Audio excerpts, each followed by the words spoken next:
Hello दोस्तों, मई की current affairs में आपका स्वागत है।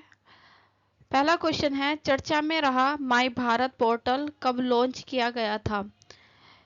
तो कब लॉन्च किया गया था? 31 अक्टूबर 2023 को। ठीक है, 31 अक्टूबर को सरदार वल्लभ भाई पटेल की जयंती भी है। ठीक है, हाल ही में union ministry of state of for youth affairs and sports Raksha Khadse ने सभी युवाओं को माई भारत पोर्टल से जुड़ने के लिए आग्रह किया। ठीक है, ये रक्षा गडसे जो हैं, इन्होंने माई भारत पोर्टल से जुड़ने के लिए क्या क्या आग्रह किया है। ठीक है, क्यों किया है? ताकि यूथ जो है उससे जुड़ सके। ठीक है, तो पोर्टल जो है प्राइम मिनिस्टर मोदी ने अक्टूबर 2023 को नेशनल यूनिटी डे के अवसर पर लॉन्च किया है। किस पर लॉन्च किया है? नेशनल यूनिटी डे पर। पोर्टल यूथ को गवर्नमेंट की policies and plans and activities से जुड़ने के लिए बनाया गया था। ये जो पोर्टल बनाया है यूथ का, तो इसमें जो है यूथ को पॉलिसीज प्लान्स जो गवर्नमेंट की एक्टिविटीज है उससे जुड़ने के लिए बनाया गया है कि उससे जुड़ेंगे उन्हें सारी जानकारी मिलती रहेगी। लॉन्च कब हुआ ये? 31 अक्टूबर 2023 को प्राइम मिनिस्टर मोदी के द्वारा नेशनल यूनिटी डे पर। ठीक है, उद्देश्य क्या है? युवाओं को भारत की सरकार की नीतियों योजनाओं से जुड़ना। इसका उद्देश्य है भारत की सरकार की नीतियों, जितनी भी पॉलिसीज हैं, योजनाएं हैं, वैकेंसीज हैं, सब इस पे मिल जाएगा। तो उनसे जुड़ने का ये उद्देश्य है। मंत्रालय ministry of youth affairs and sports, ये मंत्रालय इसके द्वारा बनाया गया है।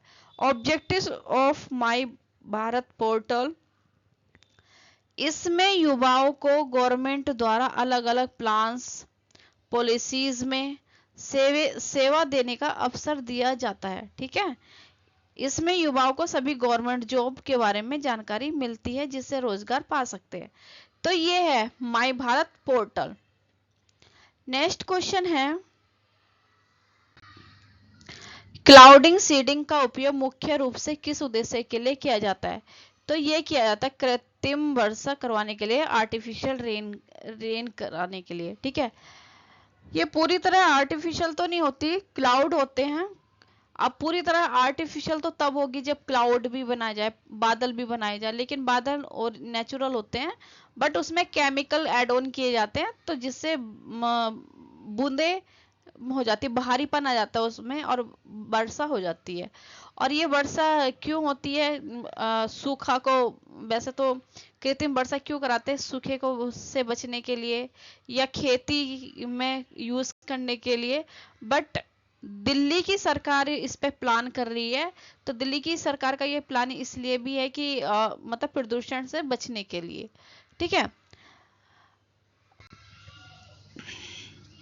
हाल ही में दिल्ली सरकार ने यह घोषित किया है कि आईआईटी कानपुर के साथ मिलकर 5 क्लाउड सीडिंग की ट्रायल करेगा।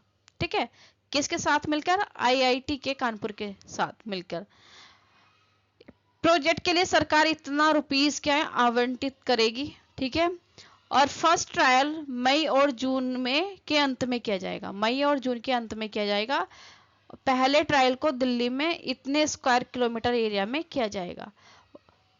अब ये क्या है? व्हाट इज क्लाउड सीडिंग क्या होती है? तो ये आर्टिफिशियल रेनफॉल है और वर्षा को बढ़ाने के लिए किया जाता है जिससे ज्यादा मात्रा में वर्षा हो सके और दिल्ली का प्रदूषण पर कंट्रोल किया जा सके। ये उसका मेन उद्देश्य है। इस प्रक्रिया में बादलों में जिन बारिश होने की चांसेस ज्यादा है, तो उसमें कौन से केमिकल्स यूज करते हैं? Silver iodide and sodium chloride, ये केमिकल्स जो है डाले जाते हैं किसमें? बादल में एड ऑन किए जाते हैं।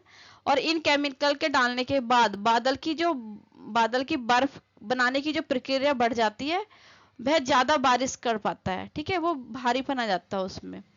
Why is Delhi cloud seeding. अब ये दिल्ली जो है ये क्लाउड सीडिंग क्यों कर रहा है ना, सीडिंग क्यों कर रहा है, ये पोल्यूशन की समस्या से निपटारा के लिए क्लाउड सीडिंग के ट्रायल की सक्सेसफुल होते हैं। ठीक है, मतलब पोल्यूशन को मुझसे समस्या से बचने के लिए क्लाउड सीडिंग जो है ये सही होते हैं, और आर्टिफिशियल रेन कराकर पोल्यूशन को कम करना किया जाना हो सकता है, ये उनका उद्देश्य है मेन। तो नेक्स्ट है, जम्मू कश्मीर की शोपियां जिले में शुरू किया गया ऑपरेशन केलर किसके द्वारा संचालित किया गया है, तो ये किया गया है राष्ट्रीय राइफल्स के द्वारा। मतलब मोदी ने ठान लिया है कि जितने भी आतंकी हैं ये पालग्राम अटैक के बाद कि ये पूरा खत्म ही करो इसको, आतंकियों को।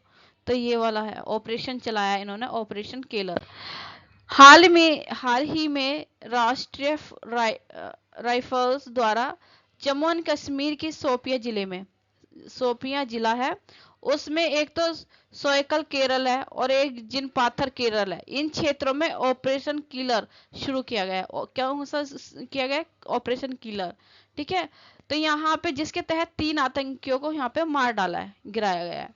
ठीक, और उनका वो है उद्देश्य है कि सर्च एंड डिस्ट्रॉय ऑपरेशन, मतलब सर्च करो और खत्म करो, ये उनका है। तो यहाँ पे ना सोयकल और केरल और जिन पाथर केरल में भी यहाँ पे आतंकवादी छिपे होने की सबसे ज्यादा सामने आ रहा है कि यहाँ पे छिपे हो सकते हैं। तो वहाँ पे केरल में भी ऑपरेशन किलर शुरू कर दिया है।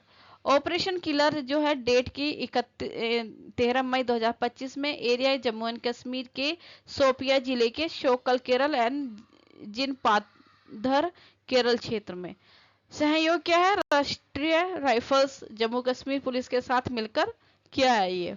ठीक है, राष्ट्रीय राइफल्स क्या जम्मू कश्मीर में टेररिज्म को खत्म करने के लिए बनाई गई थी। स्थापना हुई 1990 में। बल इतने 45,000 सैनिक।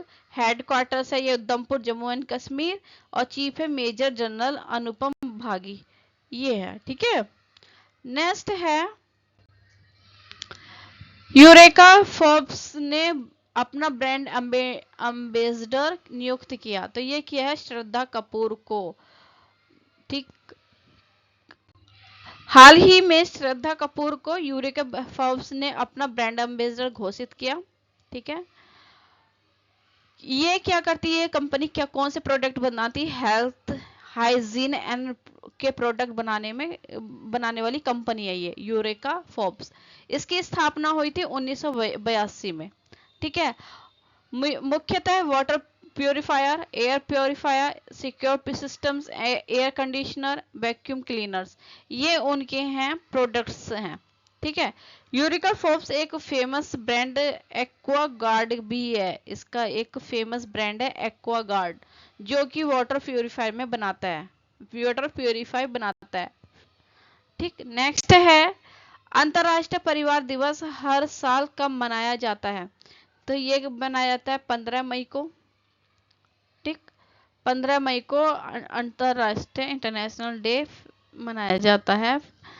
हर साल 15 मई को इंटरनेशनल डे फैमिलीज मनाया जाता है। इसकी स्थापना हुई थी 1993 में, यूएन जनरल असेंबली द्वारा की गई थी। ठीक है, और यह दिवस परिवार के महत्व को बताता है, उनके सामने आने वाली समस्याएं, गरीबी, असमानता के बारे में बताने के लिए मनाया जाता है कि जो अकेले रहते हैं तो उन्हें क्या क्या प्रॉब्लम्स आती हैं, और जो फैमिलीज के साथ रहते हैं तो वो एक साथ मिलके कैसे सामना कर लेते हैं एक समस्याओं का, है ना। तो उसके बारे में बताता है। थीम रही 2025 में families oriented policies for sustainable development towards the second world summit for social development. तो ये इसकी थीम है, थीम जरूर याद रख लेना, बहुत इंपॉर्टेंट है। थीम कई बार पूछ ली जाती है, मोस्टली क्वेश्चन में पेपर्स, एग्जाम पेपर्स में थीम पूछते ही हैं। ठीक है, तो दोस्तों हमारी वीडियो कैसी लगी, प्लीज लाइक सब्सक्राइब करें, कमेंट्स करें, कमेंट करके बताइए हमारी वीडियो को कैसी लग रही है, और सब्सक्राइब करें। Thank you.